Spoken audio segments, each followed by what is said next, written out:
Times of rapid fire change can be unsettling to the nervous system, the physical body, and the subtle energy body. It can trigger all of our old trauma responses, even if you see that this change is ultimately bringing about the evolution of humanity and the change that our planet desperately needs.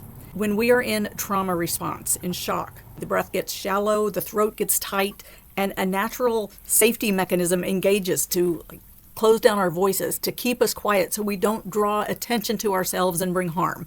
If we want to stay healthy and make clear judgments and decisions, we need to consciously focus on our breath, our sound, and voice to release the shock response and settle our nervous system. So in this Sunday's Meditation and Healing Circle, my good friend Camela Widad is going to lead us through a simple and powerful breath exercise where we can use sound to explore healing and return us to our center.